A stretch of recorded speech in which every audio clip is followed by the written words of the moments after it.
Welcome back to the Talking Hedge. I'm Josh Kincaid, and this is your Cannabis Business Podcast. Today, we are here live at the World Trade Center for a multi-state operator panel.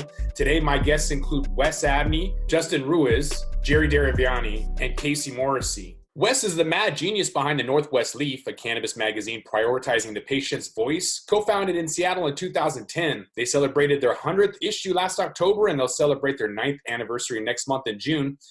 Northwest Leaf, Oregon Leaf, and Alaska Leaf are monthly magazines that cover cannabis from every angle. The magazine has been a leader in providing high-quality journalism, photography, and a web hub for both the recreational and medicinal marijuana community. In July of 2014, Wes expanded with the Oregon Leaf, and in 2016 launched Alaska Leaf, then recently expanded to the East Coast with the Maryland Leaf.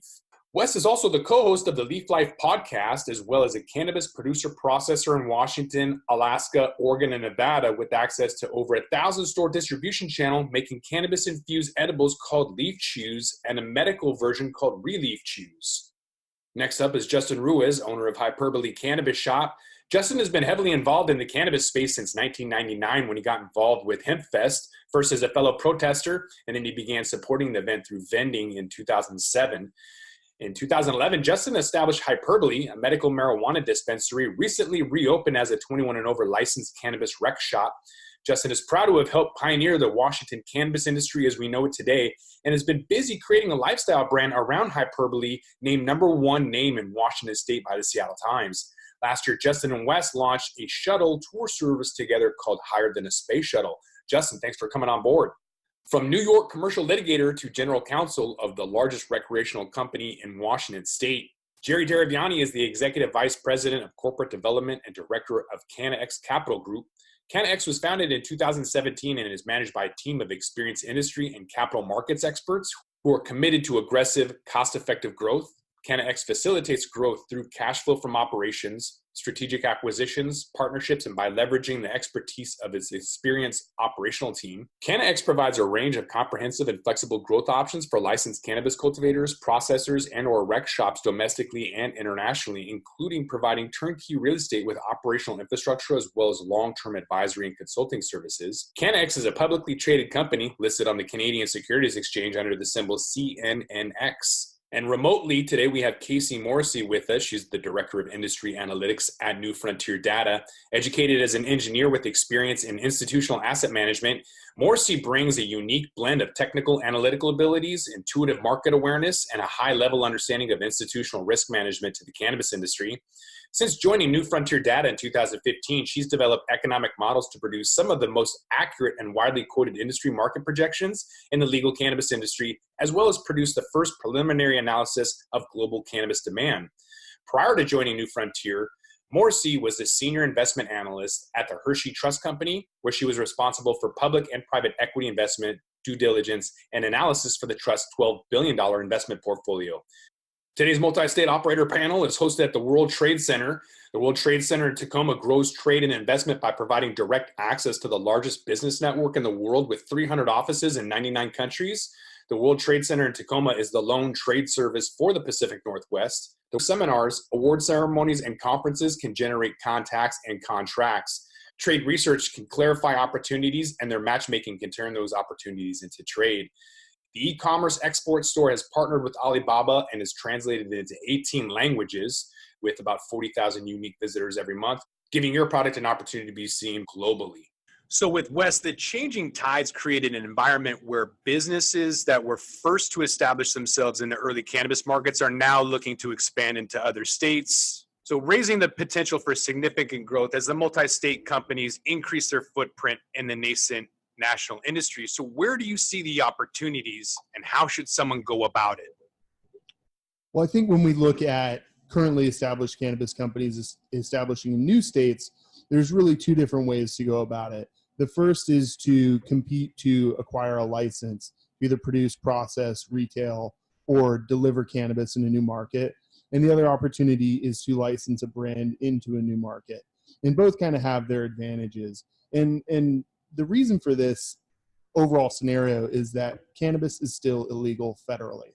So right now, if you're a Washington State producer of cannabis, you can't sell your weed anywhere else in the country. You also are in a scenario where the laws in Washington are drastically different from Oregon, from Nevada, from Maryland, wherever else. And so it's a completely shifting and constantly shifting regulatory landscape that's led to these individual states' rights experiments to create cannabis businesses.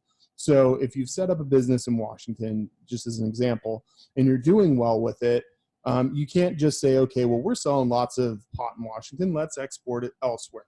So if you want to go to another state, let's say Oklahoma, you have those two options of either going out and acquiring your own license or setting up a licensing agreement. There's kind of advantages and disadvantages to both. Obviously, with the first option, acquiring a license is not very easy to do.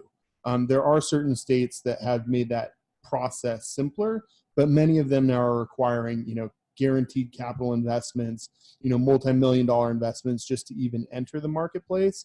And then you have to be able to meet the regulatory demands. You have to be able to bring a product to market in that environment and succeed in that competitive environment.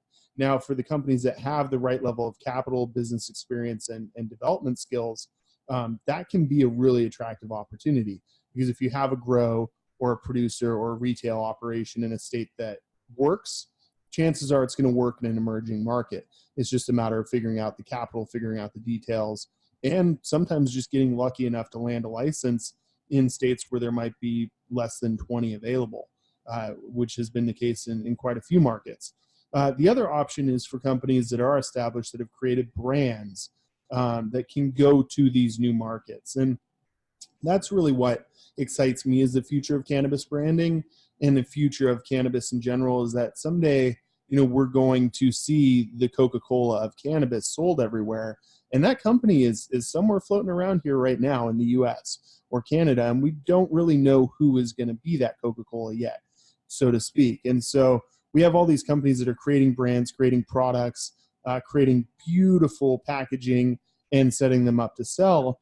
And instead of making the investment to go to a new state, acquire the license, grow the cannabis, process it, distribute it, all those fun things, what a lot of companies are doing is now licensing their products into a pathway into these new markets, creating an opportunity to sell their products in another market without having to make that initial investment. And that can be tricky too, because it does require a good partnership, good contracts, and a lot of trust. But what that does allow is for companies to expand outward without having to put down that hard cash, which is really advantageous. And the second reason it's really important to look at branding and licensing as opposed to hard investments in these new markets is that eventually the states' rights experiment scenario is going to end. Someday cannabis is going to be federally legal. Someday growers in Washington will be able to export their cannabis, whether it's to Oregon or whether it's to Germany. We don't know fully yet, but import-export will be real. State lines will be opened. And at some point, it won't make sense to have a lab or a grow necessarily in 10 states, as some of the big companies are setting up right now. It'll make sense to have regionally located producer processors, regionally located distributors, and nationally ran brands and companies. And so the branding and licensing opportunities that exist right now in these emerging markets gives people the opportunity to spread and build their brand and their value and grab market share without having to make those capital investments that might not ever pay off. And that's one thing that I really see kind of looming over the cannabis industry, is all of these massive investments going into hard facilities, $10 million into a grow, $5 million into a lab. These are drops in the bucket compared to some of the large scale investments being made.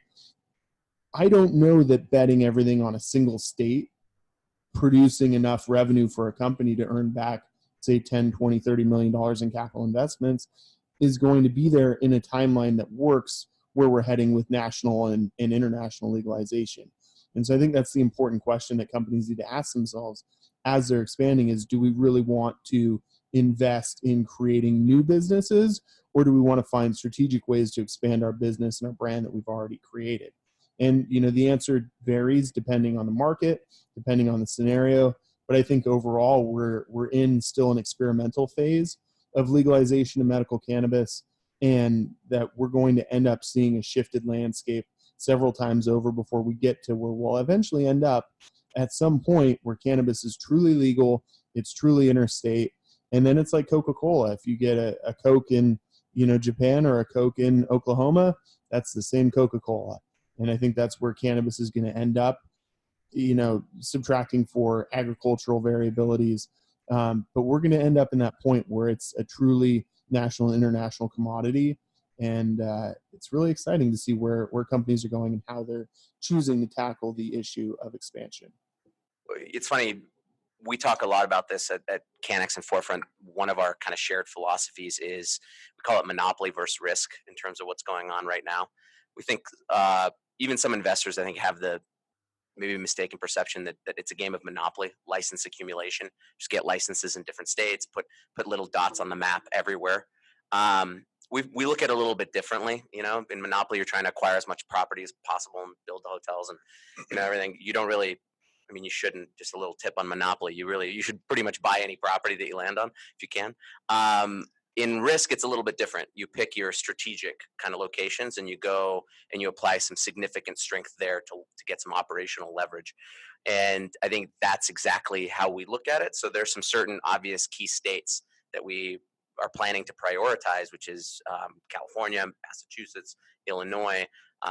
Massachusetts, Illinois, especially in the near term, with Illinois being kind of a question mark depending on what the recreational timeline looks like. But Massachusetts especially, you have a state that's, 1/8 the size of Washington with roughly the same population, a lot more tourism and way less licenses. And honestly, unbelievable, way less experience in doing the things that they're going to have to be doing. So that's, we think, a kind of a great market. In terms of developing what the strategies are going to be going forward, it's going to be incredibly interesting to see. I completely agree with Wes. Which way it pivots. Is it going to be Coca-Cola? Tough, right? Because it's an organic product that is different every time, and people actually use the end product versus hops that always gets extracted into something. So it'll be interesting to see if it goes that way or maybe more towards the microbrew model or something like that. In any case, I hear you loud and clear, and that's something we definitely think about is how much money do you put in, and what's the timeline of getting it out? Are you doing right by your investors by picking projects that are very solid returns on capital on a risk-adjusted basis? And we obviously try to do it. I will say that even if it, my personal feeling is, given how I've seen regulations develop, even if we legalized it tomorrow, you're talking about a minimum of 2 to 3 years before you get interstate commerce. Because even right now, I don't think most people realize how difficult it is. If you manufacture vodka here in downtown Tacoma, how difficult it is to export that vodka into, say, Tennessee, what the licensing is, what you have to do, what the thicket of regulation is. It's actually quite challenging. And to build all that regulation, it took a long time. So I expect that to be the case with cannabis even more so, unfortunately. But yeah, that's kind of the way that we look at the multi-state operations and that kind of thing.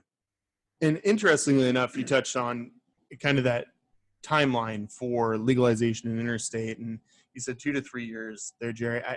I personally think it could be 5 to 10, or perhaps even a little longer.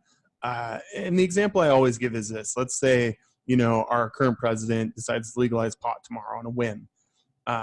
Just because the gavel is banged or the bill is signed and pot is air quotes legal, there are going to be massive amounts of regulation to figure out states' rights arguments, states' rights lawsuits. And I see this a lot down in Oregon, where I've been publishing a magazine for about 5 years now. Oregon has 6 times the amount of cannabis that's been sold in a year based on state data recreationally in current inventory heading into this current harvest season.